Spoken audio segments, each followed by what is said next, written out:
우리 오늘 잠언 12장 1절부터 14절까지 말씀도 짧은 경구로 우리의 생각을 좀 깊게 만드는 말씀이 많습니다. 특별히 오늘은 제가 제목을 입의 열매로 복록에 족하며라는 이 잠언 12장 바로 13절 14절 말씀을 중심으로 묵상을 했기 때문에 이 제목을 붙였는데요. 특별히 12장 1절부터 14절까지 말씀을 보면 말에 대한 것이 많이 나오죠. 이번에도 그죠? 그래서 이제까지 우리 12장까지 오면서 성실을 많이 강조했고요. 그리고 이 악인들은 게으르고 거만하고 또 사람들에게 해를 끼치는 자라면 지혜로운 자는 성실하고 자신의 손으로 지은 것을 먹는 자고, 그리고 뭡니까? 다른 사람을 세우는 자고요.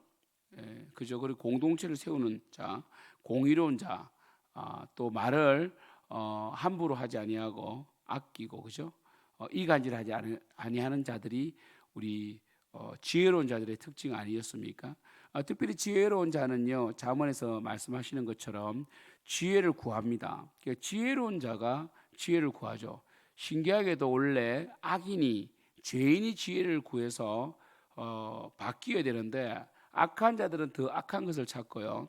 지혜로운 자는 더 지혜를 찾더라는 것이죠. 참 이게 더하는 법칙인데 있는 자는 더하여지고 없는 자는 있는 것도 뺏기지 않습니까? 그래서 우리가 말씀을 이 많은 말씀이 있지만 한 말씀이라도 잘 묵상하고 집중하고 그리고 순종해서 우리 것으로 만드는 게 참 중요한 것 같아요. 우리 12장 1절 보면 훈계를 좋아하는 자는 지식을 좋아하거니와 되어 있단 말이에요. 그러니까 지혜로운 자는 훈계를 좋아해요. 내가 고침 받아야 되고 내가 부족합니다라고 인정하는 자 아니겠어요? 제가 중고등부 지도하면서 이런 말을 많이 했어요. 너희들이 목사님 설교가 좀 힘들고 너희들의 죄를 지적하는 거 내가 알겠지만 어차피 중고등부 시절에 어릴 때일수록 더 말씀을 통하여 연단받고 목사님과 평생 살 거 아니니까 좋은 사람이 돼야 좋은 사람도 만나니까 목사님 밑에 교육받을 때는 좀 혹독하게 훈련을 받아서 정말 훈계를 좀 받아들여서 바뀌면 좋지 않느냐고 이런 이야기를 참 많이 해줬거든요. 때로는 제가 강하게 죄를 지적하고 도전하면 많이 힘들어 하더라고요. 그럴 때마다 너 그러면 안 좋아지고 싶니? 좋아져야 되지 않니? 지금 야단 듣고 좋아지는 게 낫지. 나무가 한번 굳어져 버리면 펴기 힘들잖아요. 그죠? 우리 이 산에 같은 데 보면 소나무 같은 거 보면 한 번이 휘어져 버리면 못 펴잖아요. 그죠?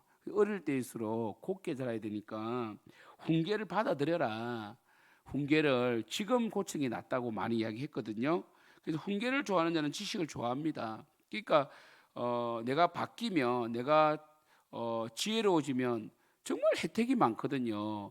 내 주위 사람들에게 칭찬을 듣고 여러분 우리 앞에서 보신 것처럼 지혜는 영광과 존귀를 가져오거든요. 그러니까 내가 조금 힘들지만 황골탈퇴를 해서 바뀌는 게 더 낫지 않을까요? 그죠? 그래서 훈계를 좋아하는 자는 지식을 좋아하죠. 왜요? 정말 이 훈계가 나를 위한 것이고 지혜는 생명나무니까 나를 살리는 말씀인 걸 알기 때문에 지식을 좋아하지만 징계를 싫어하는 자는 짐승과 같다. 징계를 싫어하는 자는 짐승 같다. 그러니까 훈계나 징계를 멸시하는 자는 바뀌기 싫다는 거잖아요. 굳어져 있는 대로 살겠다는 거죠. 그럼 뭡니까? 결국 사람들에게 버림받게 돼요. 악인들은요 결국은 하나님께서 심판하실 뿐 아니라 사람이 심판하거든요. 짐승과 같다. 여러분 사람이라면요 이 묵상을 해야 되고 반성을 해야 되는 거 아닙니까? 내가 지금 현재 하나님 앞에 바로 서 있는가? 그리고 나를 통하여 누군가는 기뻐하는가? 내 옆에 있는 사람이 행복한가? 이런 진단을 해야 되거든요. 그런데 징계를 싫어하고 훈계를 멸시하면 어떻게 됩니까? 안 바뀌고 악화되죠. 그죠? 손으로 손바닥으로 태양을 가릴 수는 없잖아요. 그 짐승과 같다는 거죠. 짐승은 어떤 존재입니까? 깨닫지 못하는 자 아니겠어요? 그리고 짐승은 뭡니까? 본능에 따라 움직이죠. 우리는 본능으로 움직이면 안 되죠. 음란이 발생, 음란이 속에서 생겼다 해가지고 뭐 아무리나 뭐 건들면 안 되잖아요. 그럼 감옥 가야 되죠, 그죠? 그러니까 짐승은 본능에 충실하다고. 우리 본능에 충실하면 안 됩니다. 이성의 작동이 있어야 되고 지정의, 죄를 깨닫고 죄를 통곡하고 그리고 돌이켜야 된단 말이에요. 2절에 선인은 여호와께 은총을 받으느니와 악을 꾀하는 자는 정죄하심을 받느니라. 그러니까 하나님께서는 악을 행하는 자를 싫어하시죠. 그죠? 근데 악은요, 3절에 보면 악으로서는 굳게 쓰지 못합니다. 왜냐하면 명분이었거든요. 악한 것으로는 굳게 쓰지 못하고 오래 가지 못해요. 그러나 의인의 뿌리는 움직이지 않습니다. 왜요? 하나님 안에 뿌리를 깊이 내리는, 정말 내 삶의 중심이 의로움이, 하나님의 그 의로움이 있다면 움직이지, 요동하지 않는 거거든요. 여러분 생각해 보세요. 솔직히 말해서 죄를 안 지으면 두렵지 않죠. 죄를 안 지으면 두렵지 않습니다. 그리고 사랑하면 두렵지 않아요. 왜 우리 가운데 두려움이 있습니까? 죄를 지었기 때문이죠. 범죄이기 때문에 두려운 거 아니겠어요? 4절에 어진 여인은 그 지아비의 멸루관이다 이렇게 돼 있거든요. 욕을 끼치는 여인은 그 지아비의 뼈가 썩은 같게 하느니라 돼 있단 말이에요. 그러니까 뭐 어진 여인뿐 아니라 어진 남자도 누군가의 멸류관이 되는 거잖아요. 자랑거리가 된다는 것이죠. 그러나 욕을 끼치는 사람은 뼈를 썩게 한다. 그러니까 늘 문제를 일으키고 트러블 메이커고 뭐 공동체 내에서나 가정에서나 늘 골칫덩이가 있을 수 있잖아요. 그죠? 뼈를 썩게 만들거든요. 제가 늘 말씀드리죠. 교회에 문제가 발생됐는데 한 3건, 4건, 5건이 발생했다 칩시다. 한 앞으로 10년 사이에. 그 문제 속에 항상 어떤 사람이 끼어 있어. 그 문제 있는 거 아닐까요? 왜 그 사람이 항상 그 문제 속에 끼어 있어? 왜 안 좋은 곳에 그 사람이 항상 끼어 있어? 그럼 그 사람의 정체성이 뭡니까? 불평과 불만과 문제를 정복시키는 사람이라고 인식될 수밖에 없는 거 아니겠습니까? 뼈를 썩게 만들죠. 리더의 뼈를 썩게 만드는 거 아니겠습니까? 의인의 생각은 정직하여도 악인의 도모는 속임이니라. 악인은 뭡니까? 피를 흘리자 하죠. 근데 정직한 자의 입은 사람을 구원한다. 입이 구원했다는 거죠. 말. 이제부터 서서히 말에 대해서 이야기합니다. 언어는요, 단순히 말로 끝나는 것이 아니죠. 속에 있는 것이 말로 나오죠. 누가복음 6장에 나오잖아요. 그죠? 그 잠언서에도 나옵니다. 전도서에도. 그 사람 말을 보면 그 사람이 어떤 말을 할 수 있는 거 아닙니까? 그러니까 이 언어는 너무 중요하거든요. 언어는 오늘 우리 13절 보면 악인은 입술의 혐물로 말미암아 그물에 걸려도 의인은 환난에서 벗어난다. 악인은요, 속에 악이 가득 차 있기 때문에 악한 말을 해요. 그리고 아무리 완벽하게 속이려고 해도 실수가 나오게 돼 있단 말이에요. 그러니까 악인은 입술의 혐물로 말미암아 그물에 걸리고 의인은 환난에서 벗어나느니라 돼 있단 말이에요. 그리고 14절에 사람은 입의 열매로 말미암아 복록에 족하다. 그러니까 어떤 말을 하느냐가 내 삶을 규정한다는 것이죠. 여러분 불평원망하는 사람 늘 불평원망해요. 그 사람 옆에 있으면 불평원망이 돼요. 저도 한번 제 인생에서 2번 당한 적이 있는데, 2번째는 말할 수 없고요. 2번째는 사실 뭐 좀 한참 뒤에 제가 말씀해드리고요. 첫 번째는 언제냐면 군대 갔을 때 지금도 그 사람 이름이 잊어버려지지 않아요. 고영민이라고 조폭 생활을 좀 했는 고참인 것 같아요. 뭐 조폭 생활 했다는지 뭐 내가 뭐 확인 안 해봤지만은 그 저한테 막 이 보초를 쓰면서 뭐 이 고참들이 뭐 말할 때 너무 말을 잘 들으면 안 되고 약간은 좀 이 군대용으로 개기해야 된다. 좀 약간 반항을 해야 된다는 거예요.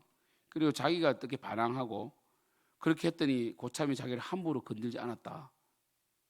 뭐 이렇게 막 이야기를 하는 거예요. 그 사람하고 군대만 그 사람하고 근무만 갔다 오면 갑자기 간이 커져 내가.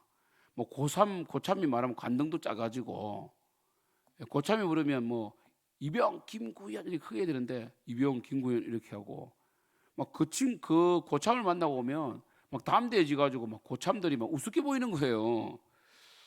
야, 그 진짜 무서운 일이더라고요. 그런데 막상 그 고참이 그 병장님을 만나니까 너무 다소곳한 거예요. 아니 내가 쏘았더라니까. 막 저하고 있을 때는 막 자기 막 영웅담을 말해놓고 실제로 진짜 고참이 나타나니까 너무 막 예의 바르고 굽신굽신하는 거예요. 와, 제가 그것이 조금 더 나갔다면 완전히 뭐 이거 영창 갈 뻔했어요. 이 고참한테 대들었다가. 그러니까 이 뭡니까? 입술의 열매. 그러니까 어떤 말을 듣는 것도 중요하고요. 또 내가 어떤 말을 하느냐도 참 중요한데 그것은 속에서 나온다고. 그래서 제가 왜 이런 말씀 드리냐면 제가 원래 착했는데 옆에서 계속 그런 이야기를 들으니까 제 속에 막 왠지 막 고참들 우습게 보이고 비의식도 생기면서 막 반항기가 나오더라니까요. 그러니까 말이 어떻게 해요? 입술의 열매가 좋은 열매가 안 나오겠죠. 그래서 우리 누가복음 한번 볼까요? 누가복음 우리 6장에 보면요.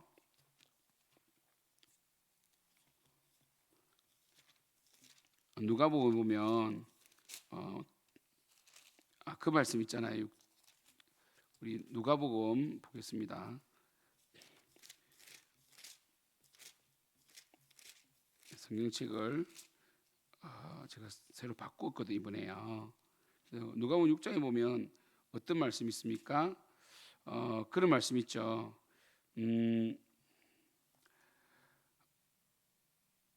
우리 보면 45절에 보면 누가복음 6장 45절에 보면 이런 말씀이 있습니다. 선한 사람은 마음에 쌓은 선에서 선을 내고 악한 자는 그 쌓은 악에서 악을 내나니 이는 마음에 가득한 것을 입으로 말함이니라. 그죠? 그러니까 그 말을 통해서 그 사람이 어떤 사람이 결정되는 거거든요. 선한 사람은 마음에 쌓은 선에서 선을 낸다는 거예요. 그러니까 여러분 삶이 말로 나오는 거예요. 치열하게 사는 사람은요 말이 좀 급하기도 하고 좀 세요. 그 삶을 반영한단 말이에요. 물론 그게 나쁘다는 거 아니에요. 다른 사람을 비방하고 이러면 안 되겠죠. 막 사기를 친다든지. 그러니까 입술의 열매로 말미암아 입의 열매로 말미암아 복록에 족하다. 그 손이 행한 대로 자기가 받는다. 그러니까 신약도 마찬가지고 잠언에서도 언어 생활을 너무 중요시하거든요. 이스라엘 백성이 민수기에 보면 광야에서 멸망당한 것이 바로 하나님을 무시하는 말을 했죠. 우리가 광야에서 죽었으면 좋겠다 하니까 진짜 하나님께서 40년 동안 뺑뺑이를 돌리시면서 20세 이상 되는 사람은 여호수아 갈렙 빼고는 다 죽게 만들었거든요. 너희들이 말한 대로 내가 하겠다라고 민수기 14장에 나오잖아요. 그래서 여러분 우리가 입술의 열매가 중요하다고요. 그래서 늘 이 축복의 말을 하고 긍정적인 말을 하고 물론 뭐 긍정적인 말을 한다고 해서 다 되는 건 아니지만 늘 좋은 마음으로 축복해야 된다는 거죠. 그러니까 우리 속에 제가 있는데도 긍정적인 말을 한다고 되는 건 아니지만 사실 제가 있는 사람이 무슨 긍정적인 말을 하겠습니까? 그래서 우리 13장 2절에도요. 잠언 13장 2절 옆에 장 보면요. 사람은 입의 열매로 인하여 복록을 누리거니와 똑같은 말이 또 나와요. 반복됐죠. 마음이 개사한 자는 강포를 당한다. 똑같은 말이 반복되고 있고요. 그리고 잠언 18장 우리 20절 볼까요? 잠언 18장 20절. 잠언 18장 20절에는요. 사람은 입에서 나오는 열매로 말미암아 배부르게 되느니 곧 그의 입술에서 나는 것으로 말미암아 만족하게 되느니라. 이렇게 말하고 있다. 그죠? 그러니까 입술에 지금 내가 했던 말이 1년, 2년 뒤에 열매를 맺는다는 거예요. 아니면 뭐 내일 모레 열매를 맺는다는 거예요. 잘 됩니다. 저는 할 수 있습니다. 저는 교회 떠나지 않습니다. 저는 어떤 어려움이 와도 교회를 세웁니다. 그럼 교회를 세워요, 그 사람이. 그죠? 또 볼까요? 이사야 57장 19절. 제가 참 좋아하는 말씀 아닙니까? 이사야 5719 한때 제가 휴대폰 비밀번호까지 바꿀 정도로 이걸로 외우려고 5719인데 이사야 57장 19절을 보면 이런 말씀이 있죠. 입술의 열매를 창조하는 자 여호와가 말하노라. 먼데 있는 자에게든지 가까운 데 있는 자에게든지 평강이 있을지어다. 내가 그를 고치리라 하셨느니라. 입술의 열매를 창조하는 자로 되어 있다고. 그러니까 창조는 하나님 하시지만 여러분이 뭐 우리가 이 유니폼한 그러니까 예를 들어서 뭐 모든 것이 이 모든 사람이 똑같은 인생을 사는 건 아니잖아요. 어떤 사람은 잘 되는 사람이 있고 어떤 사람은 못 되는 사람이 있고 어떤 사람은 축복을 받기도 하고 어떤 사람은 저주를 받기도 한단 말이에요. 근데 그 입술을 잘 살펴봐야 된다는 것이죠. 하나님은 우리의 입술의 고백으로 그 열매를 창조한다는 거예요. 그래서 하나님 믿습니다. 하나님 축복 줄 줄 믿습니다 하면 그 말씀을 들으시고 축복을 주신다는 거예요. 근데 하나님 할 수 없어. 하나님 못 하셔. 이러니까요. 그 이스라엘 백성이 광야에서 죽은 것처럼 하나님께서 일 안 하신다는 거예요. 하나님 보고 못 한다니까 하나님 일 안 하신다는 거예요. 그 사람 안 도와준다는 거예요. 하나님 못. 아니 생각해 보세요. 사람도 그래서 우리 아들이 저한테 와가지고 아버지는 뭐 못하면서 이러면 굉장히 자존심 상하거든요. 삶 상하지 않겠어요? 그죠? 그러면서 아버지는 못하니까 내가 다른 사람 도움 받아야지 이러면 아버지 안 도와줘요. 왜냐하면 무시했으니까. 근데 아버지가 하셔야 됩니다. 아버지가 도와주셔야 됩니다. 그 예전에 우리 드라마 중에 그 신삼국지인가 그런 이 회사 내에 사내 그 기업 내에서 어떤 그 사무실에 큰 대기업인데 그곳에서 이제 이 조조도 있고 유비도 있고 뭐 그죠? 그다음에 그 뭐 장비도 있고 이렇게 이제 이런 이 조직체 내에서 그 신손자병법인가 그랬는가? 삼국지인가 좀 헷갈리네. 신삼국지였구나. 그래서 이제 이렇게 근무하면서 하는 일이 있는데 거기서 이제 과장님이 아프셨어요. 과장님 아프시는데 거기서 이제 조조인가 그 사람 같은 경우는 병문안 가가지고 과장님 푹 쉬십시오. 할 거 없습니다. 우리가 다 알아서 하셨습니다. 과장님이 여기 계셔도 우리가 충분히 다 할 수 있습니다. 이렇게 말했고 유비라는 사람이 이제 주인공인데 유비는 어떻게 하느냐면 계속 회사에 결제판도 들고 오고 과장님 이건 어떻게 할까요? 물어보는 거예요. 그 옆에 사람이 왜 과장님 지금 몸이 아픈데 교통사고 났는데 왜 괴롭혀? 아픈데 그러니까 유비가 사무실에 와서 그런 이야기해요. 아니 과장님 모르시냐고. 과장님 가만히 계세요. 우리 알아 다 합니다. 그러면 과장님이 소외의식을 느낀다고. 그런데 오히려 내가 결제판을 들고 가고 과장님 안 계시면 안 됩니다. 과장님 빨리 오세요. 이렇게 해야만이 과장님이 빨리 낫고 오고 자신의 정체성을 찾는다고. 그 내용이 이제 그 제가 참 기억이 나요. 그게 제가 고등학교 때 중학교 때 본 영화인데 왜 드라마인데 왜 그렇게 기억나느냐면 딱 뭐 자주 저 TV 자주 안 봤어요. 왜냐 어머니가 TV 못 보게 해가지고. 그런데 그게 딱 기억나는 게 그 유비가 굉장히 지혜로웠다는 거죠. 그래서 저는 사람을 세우는 방법은요.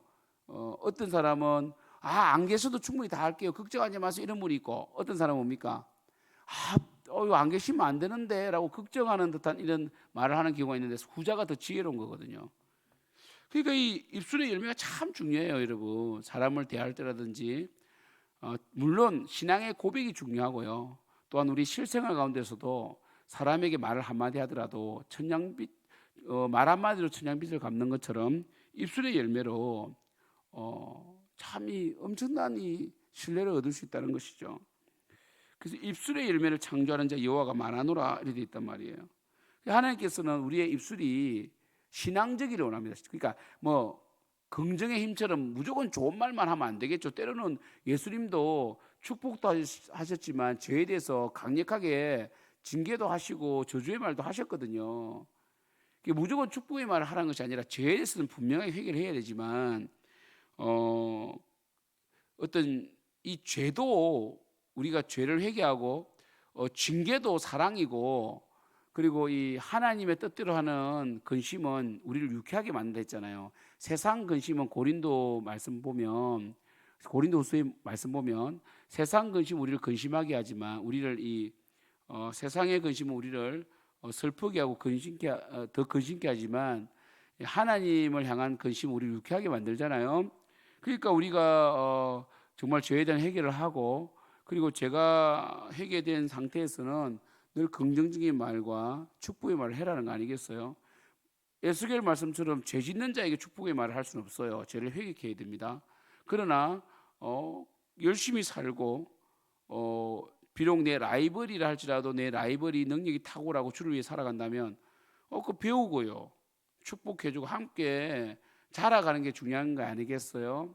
그래서 사랑하는 성도 여러분, 오늘은요 잠언 13, 14절 말씀을 제가 중점적으로 설교했습니다. 1절 말씀과. 그러니까 지혜로운 자는요 이런 말씀을 들었을 때 내가 이렇게 살아야 되겠다 이렇게 말하고요. 어리석은 자와 거만한 자와 미련한 자는요 뭐 그렇다고 뭐 아니 그 말한다고 뭐 그 입술의 열매가 뭐 그렇다고 뭐 축복이 오나 뭐 이렇게 늘 비비꼬드라는 거죠. 그래서 우리가 늘 말씀에 아멘하고요. 한번 해보세요, 여러분. 입술의 열매를 창조하신다는 거잖아요. 의인은 입술의 그 열매로 복록을 누린다잖아요. 늘 축복의 말을 하고 긍정적인 말을 하고 믿음의 말을 해야 돼요. 그러니까 축복의 말과 긍정적인 말을 하나로 묶는 것이 믿음의 말 아닙니까? 믿음의 고백과 믿음의 말을 해야 돼요. 하나님이 하시면 합니다. 그리고 제가 그때 말씀드렸잖아요. 이집트의 기독교인들은 정말 그 콥트교라 해가지고 조금 뭐 우리 지금 개신교하고 조금 다른 약간 캐톨릭적이라 해야 되나 십자가 좀 독특해요. 콥트교가 그 이집트 콥트교 성도들은 그리고 또 이집트의 선교사님 통해서 이슬람교에서 개종한 사람들은 핍박이 많잖아요. 저번에 콥트교 신자들 뭐 그때 뭐 그 이슬람 IS가 목 베는 거 지금도 영상에 막 있잖아요. 그죠? 그죠? 순교 당하는 모습, 목베임 당하는 거. 근데 그들이 늘 하는 말이 뭔지 압니까? 하나님이 하시면 됩니다. 하나님이 하시면 됩니다. 이 말을 늘 해요. 공을 차다가도 사람 만나도 인사가 하나님 하시면 됩니다. 그 이집트 사람들은 정말 이 기독교는 자부심이 있거든요. 예수님이 한번 오셨다 가셨고 그 뭡니까 헤롯 대왕을 피해서 왔다가 갔잖아요. 그리고 예레미야가 이집트에서 죽었고요. 그리고 마가도 이집트에 갔다는 거 여러분 있거든요. 그래서 이집트는 성지 순례 같은 개념으로 그들이 본단 말이에요. 예수님이 한국에는 온 적이 없잖아요. 그죠? 육체적인 예수님께서 근데 이집트는 왔다 갔단 말이에요. 그들은 굉장히 자부심이 있어요. 근데 그들이 늘 하는 말이 뭡니까? 입술의 열매가 비록 지금 이슬람교가 강력하고 자신들을 핍박하지만 하나님이 곧 오실 거고요. 예수님 재림하시면 반드시 승리하잖아요. 그들은 늘 있잖아요. 이집트도 하나님이 하시면 변화될 수 있다. 하나님이 하시면 됩니다. 하나님이 하시면 됩니다. 이 말을 늘 반복한다는 것이죠.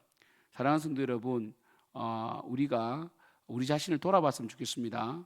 우리 가운데 죄가 있는가 없는가 늘 살펴보시고 그리고 늘 우리 입술을 지키세요. 파수꾼으로 늘 축복의 말, 긍정적인 말, 덕이 되는 말을 해야지. 믿음의 고백을 해야지. 하나님이 꼭 들어갔으면 좋겠어요. 하나님이 도우십니다. 하나님이 하십니다. 하나님이 저에게 기쁨을 주셨습니다. 하나님께 능력 주셨습니다. 하나님이 이루셨습니다. 하나님이 늘 들어가는 여러분 되기를 축복합니다. 기도합니다.